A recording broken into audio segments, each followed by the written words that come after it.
विचार को ख्याल करते करते अब सोच रहे हैं कान का नाम ले लो सब मिल के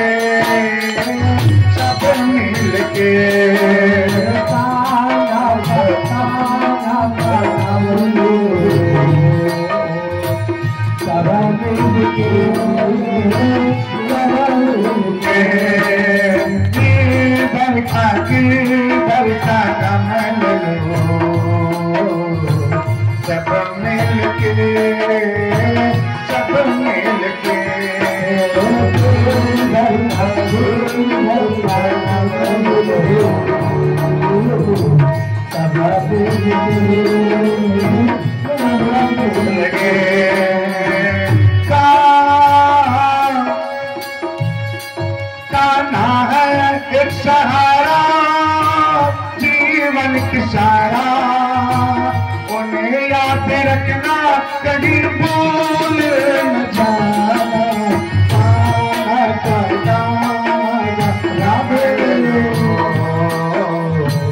सब मिल के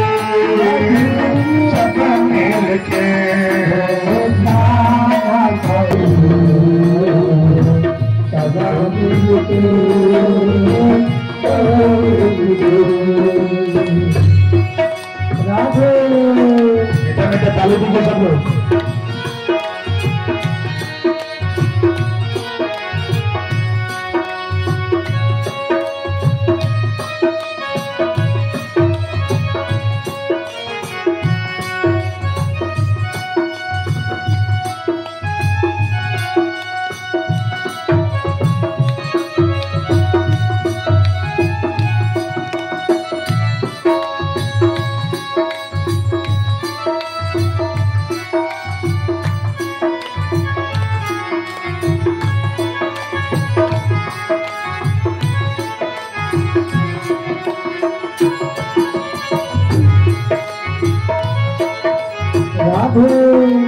कान्हा जी से नगर में आए हैं आके दर्शन अपने दिए कान्हा जी इस नगर में आए हैं आकर के दर्शन दिए कान्हा जी नगर में आए हैं दर्शन अपने किस नगर में आए हैं आकर के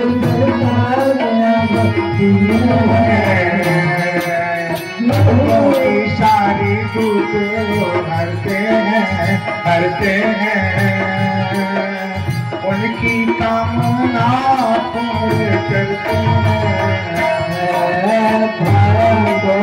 दारू दूध भरते हैं उनकी कामना पूर्ण करते हैं हम कृष्ण है सहारा जीवन की सारा उन्हें याद रखना कभी भूल न जाना कान का नाम ले लो सब मिल के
ताले दीजिए सब लोग।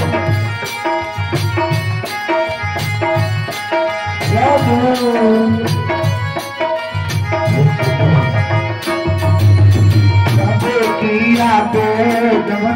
आएगी आएगी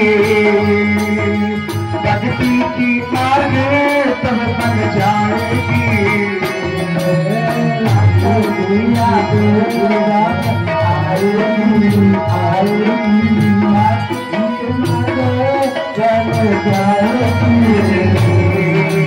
काना किया दे जब तुमको आएगी आएगी भक्ति की मार्ग बन जाएगी।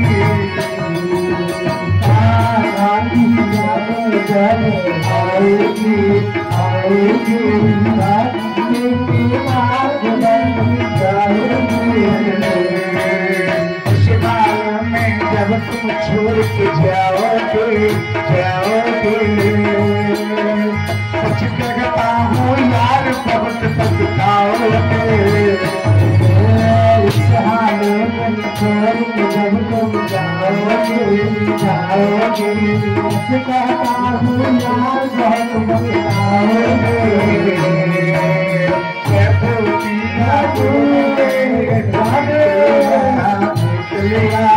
उनकी छवि को मन में लगा बसा लिया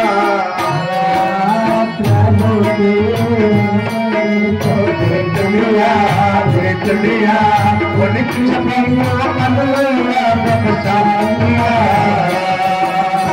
शिकार में तुम छोड़ के जाओगे जाओगे सच कहता हूँ यार बहुत पछताओगे।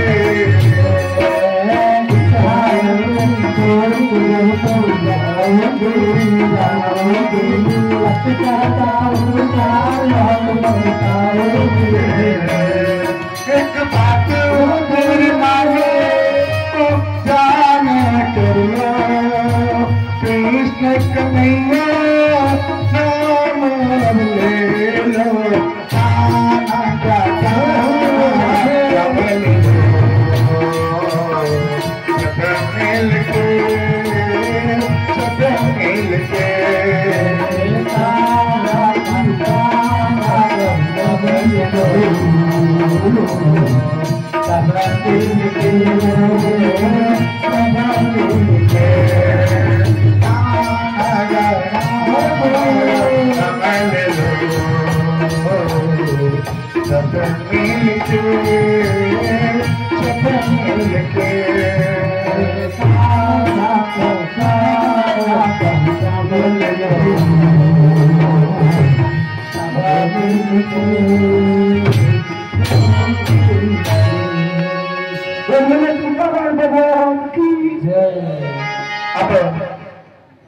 जैसे ही अभी नर्तकियों के बीच में जाने के बाद सारे हम उनके नौचार कर दिए क्योंकि वो भक्ति की मार्ग से भटक गए थे। क्योंकि भक्ति उन्होंने देखा ही नहीं, उस मार्ग तक गए ही नहीं।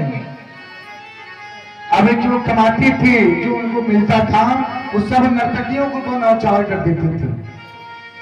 कौन? धुंधगारी। एक दिन नर्तकियों ने योजना बनाया क्या कि अगर ये सारा धन हम पे नौचार करें लुटा देवे, ये बात अगर राजा को पता चले तो राजा अपने इस राज्य से इस पेशे से हम सबको निकाल देंगे। हम लोग कहां जाएंगे? इन लोगों ने योजना बनाया क्या? अब हम सबने योजना बनाया कि अगले दिन जब ये आवे इनको खूब मदिरा का सेवन कराए। मदिरा यानी क्या? मदिरा यानी कि शराब। शराब का सेवन, जो व्यक्ति अगर शराब लेवे ना उसको अपने जीवन से दूर कर दे। शराब जो है ना वो बुद्धि विवेक को भ्रष्ट कर देता है, मस्तिष्क को अपने वश में कर लेता है, मस्तिष्क को अपने वश में कर लेता है, बुद्धि भ्रष्ट कर देता है। जिस घर में मदिरा का सेवन हो उस घर में कभी लक्ष्मी नारायण जी का वास नहीं होगा, वो जीवन, वो घर बर्बाद हो जाएगा। बात सुन लीजिएगा, दो शब्द में बता रहे हैं।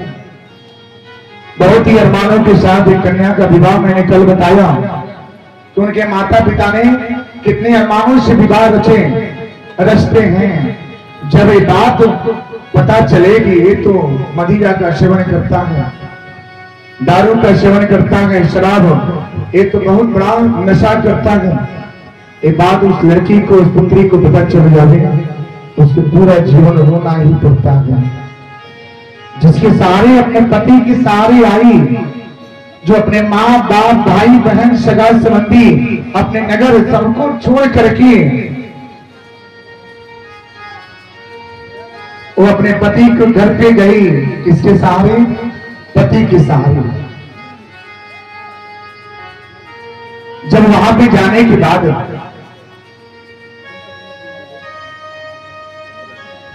उसके बाद जब पता चलता है क्या, पता चलता है क्या, अरे ये तो बहुत बड़ा क्या है, शराबी है, बहुत बड़ा ही नशा करता है। सोच सोच करके फूट फूट करके घर के कोने में रोती है।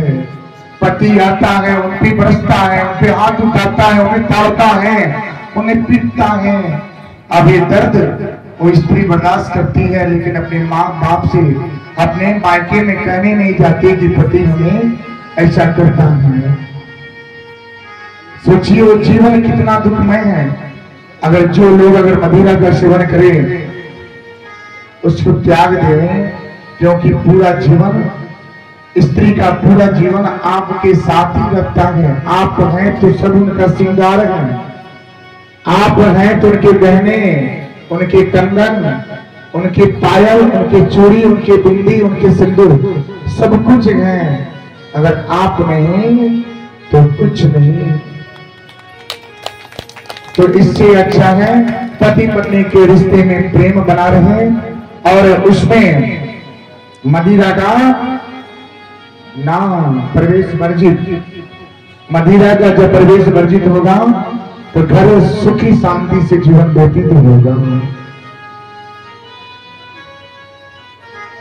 अब देखिए, ये दुर्गारी को इतने मदिरा का सेवन कराया गया, कराने के बाद आज नर्तकियों ने अभिनय फांसी लगा करके महल से बाहर फेंक दिए, लटका दिए, फिर भी उस धुंधकारी की मृत्यु नहीं हुई।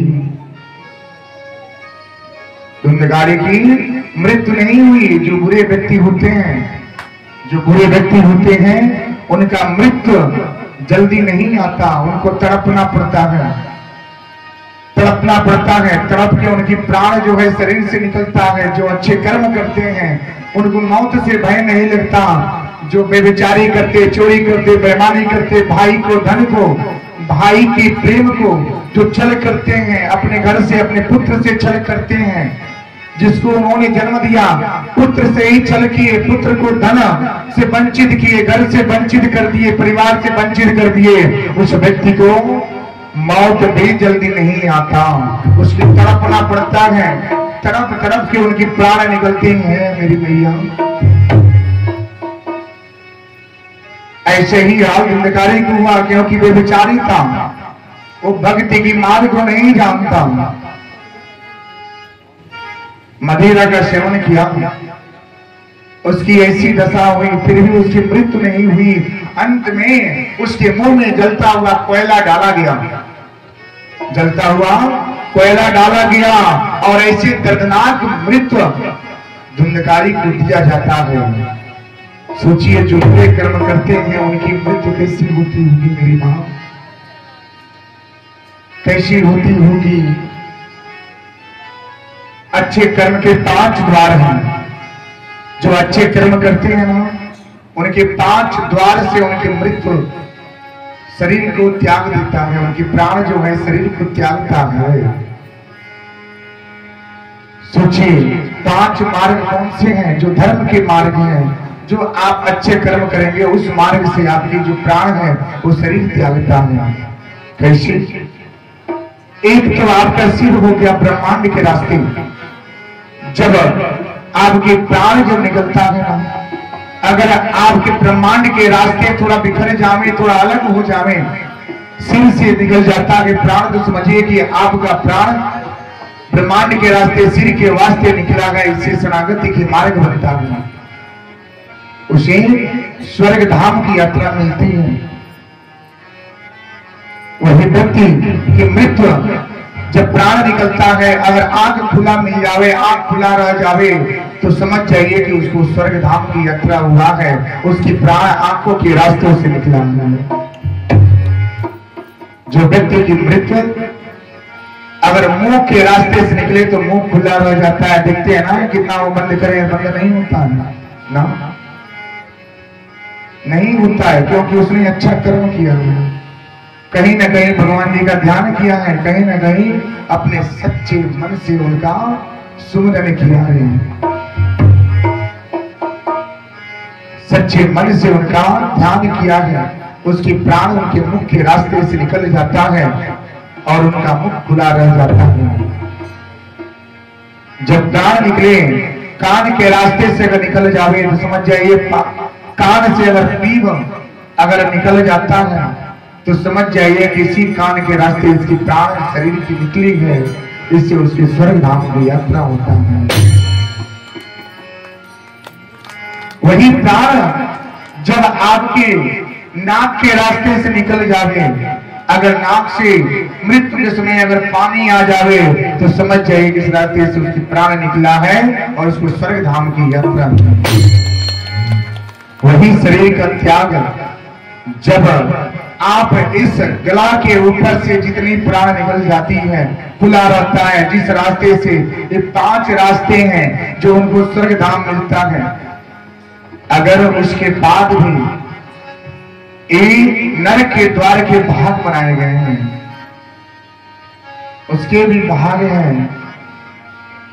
अगर बुरे कर्म करने वाला व्यक्ति वो तड़पता है, मृत्यु के लिए तड़पता है, वो जब उसकी जब प्राण निकलती है तो मल मूत्र के वास्ते, मल मूत्र के रास्ते उसकी प्राण निकलती है, तो निकल करके तड़प के उसकी जान चली जाती है।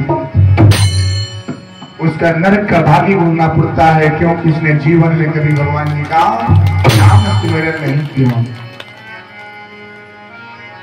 तो आप लोग भी ऐसे कर्म करें कि आप ये 5 जो रास्ते हैं, ये रास्ते के वास्ते आपकी प्राण निकले और आपको स्वर्ग धाम की यात्रा हो। अब ये धुंधकारी की मृत्यु हो गई, राजा के पास खबर गया, राजा ने दरबार के सभी दरबारियों को बुलाए, नगरवासी को संकेत हुआ ये कौन है, कौन है? पता चला कि ये तो गोकर्ण जी के भाई हैं। गोकर्ण जी के पास संकेत जाता है, गोकर्ण जी आते हैं और उनको कर्मकांड कर दिए। कर्मकांड करने से शरणागति नहीं होता है।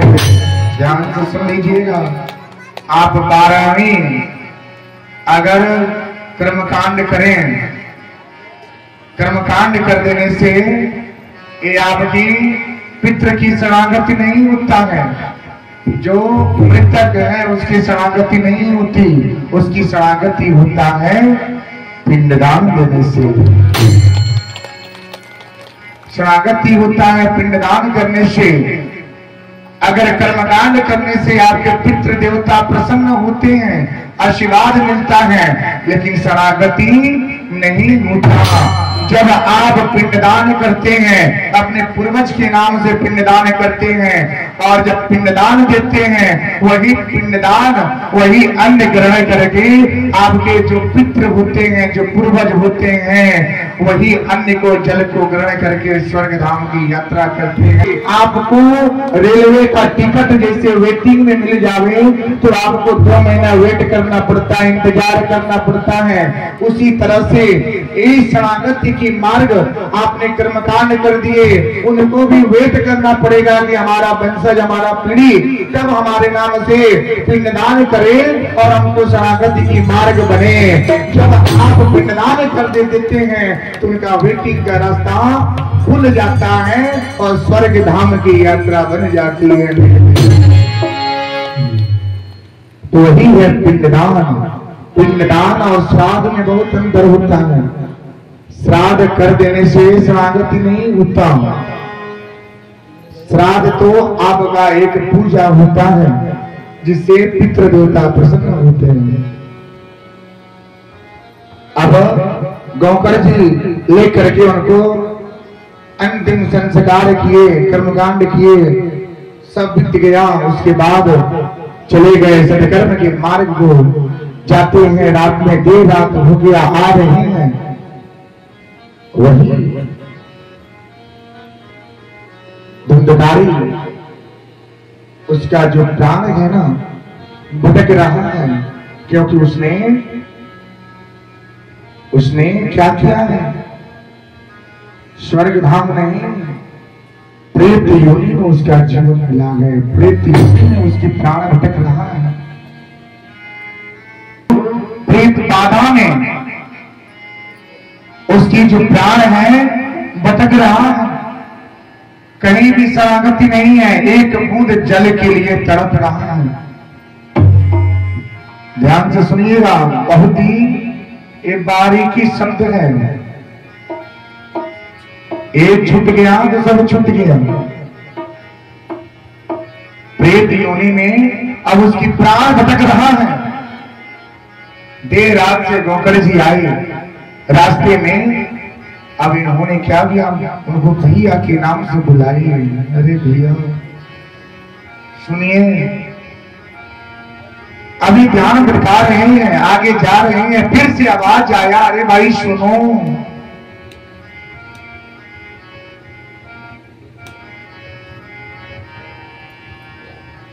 बार बार उनको नाम दे रहे हैं, लेकिन फिर भी नहीं सुने। जब अंत में उन्होंने बोला कौन? उन्होंने बोला क्या? अभी धुंधकारी बोलता है, क्या मैं आपका भाई हूं धुंधकारी। अब गौकर जी बोले क्या? मैंने तो कर्मकांड कर दिए, कर्मकांड कर दिए, मैंने अपने भाई का श्राद्ध कर दिया। उन्होंने बोला, धुंधकारी ने बोला कि ना, आपने कर्मकांड किए लेकिन शरणागति नहीं हुई, हमें रास्ता नहीं मिला है, हमारी जो आत्मा है भटक रहा है, हमारी जो प्राण है भटक रहा है, कहीं बैठने का जगह नहीं है, एक बूंद जल नहीं मिल रहा है, हम तड़प रहे हैं। ऐसे ही आपके पितृ देवता भी होते होंगे, ऐसे ही आपके पितृ देव भी भटकते हैं।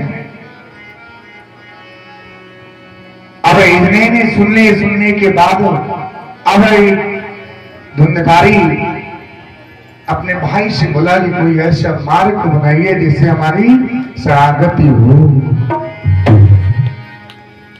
शरणागति हो।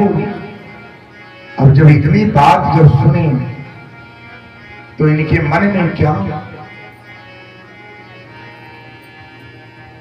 विचार आया? और कहे तो क्या, प्रेम ही मंदिर भाई से जुड़ा है, भाई का जीवन अंधकार हुआ है। भाई से जुड़ा है, भाई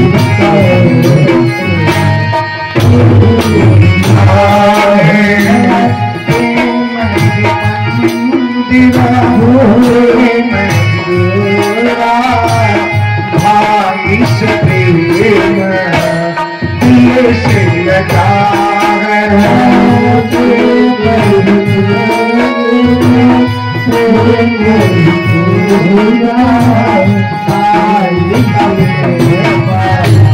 दिल से लगा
अब उनके पूछे इसके भाई नहीं है, अब उसके पास कितना दर्द होता होगा जिस बहन के पास भाई नहीं है, जिस भाई के पास भाई नहीं होगा वो सोचिए कितना दर्द होता होगा, कितना कष्ट होगा कि एक भाई होता जो साथ में हम लोग खेलते साथ में रहते हैं, एक दुख सुख का बंटवारा करते हैं।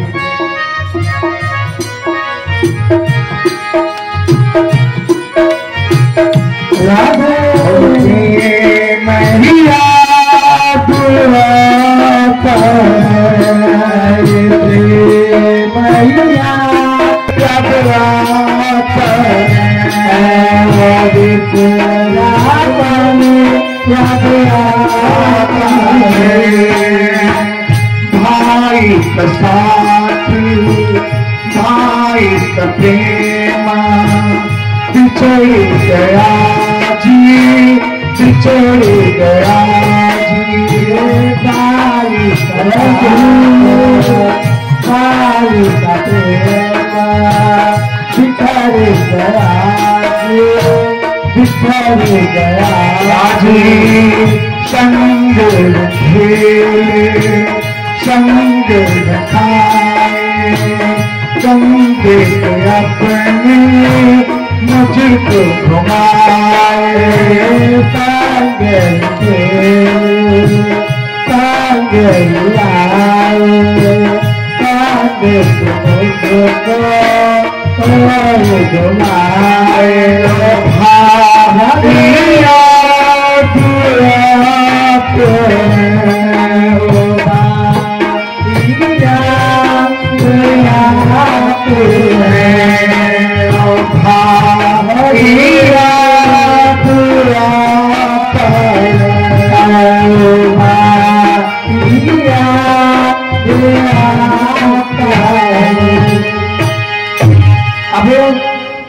ये धुंधकारी रो के उनकी जो आत्मा थी चिल्ला रहा है, बोल रहा है भाई कुछ ऐसे कर्म कीजिए जिससे शरणागत थी वो हमारी आत्मा भटक रहा है। अब ये गोकर्ण जी को रहा नहीं गया, देखा नहीं गया, भाई बोले, उनका मन पिघल गया, इनकी आंखों से आंसू, भाई का प्रेम। होने के बाद अब अतिशीघ्र आए अगले दिन, अभी ढूंढने लगे, तलाश करने लगे कौन ऐसा संत है जो हमारे भाई को शरणागति दिलावे, जो प्रेत योनि से छुटकारा दिलाते हुए। ध्यान से सुनिएगा, सो करके नहीं सुनना है, सो करके सुनेंगे पूरा दुनिया देखेगा आपको, तो सो करके ना भूल जाइए कि हमें सोना है, 3 घंटा ही समय मांगी है। सीधा बैठिए, पहले अपने आप को सीधा रखिए, जब सीधा रखेंगे तो आपका मन भटकेगा नहीं। सीधा बैठिए, जिस तरह सीधे बैठे हैं, जिस तरह आप एक पूजा घर में जा करके पूजा करते हैं ना, सीधा बैठते हैं, उसी तरह बैठिए सीधा। हम देखिए कैसे सीधा बैठ रहे हैं आप लोग। अब ऐसे ही अब अगले दिन गए और जाने के बाद अब ढूंढने लगे, पता करने लगे कि कौन ऐसा संत है जो हमारे भाई को शरणागति दिलावे। पता चला कि नर्मदा नदी के तट पे सुखदेव जी मुनि महाराज का आश्रम है, वही एक ऐसे संत ऋषि हैं जो आपके भाई को शरणागति दिला सकते हैं। अब एक गोकर्ण जी भगे भगे अब चले जा रहे हैं उस संत के पास, सुखदेव जी मुनि के पास, और जा करके उनके चरण में गिरे और बोले, क्या हे मुनिश्रेष्ठ, आप ऐसा कुछ उपाय कीजिए जिससे हमारे भाई को शरणागति हो जो प्रेत योनि में है। उन्होंने बोले, क्या ही गोपाल जी, आप तो संत हैं, ऐसे किससे हो सकता है। उन्होंने सारे वृत्तांत सुने और सुनने के बाद उन्होंने उपाय बताए, क्या कि आपको श्रीमद् भागवत कथा का साप्ताहिक कथा का श्रवण करना होगा, जिससे आपके भाई को प्रेत योनि से छुटकारा होगा।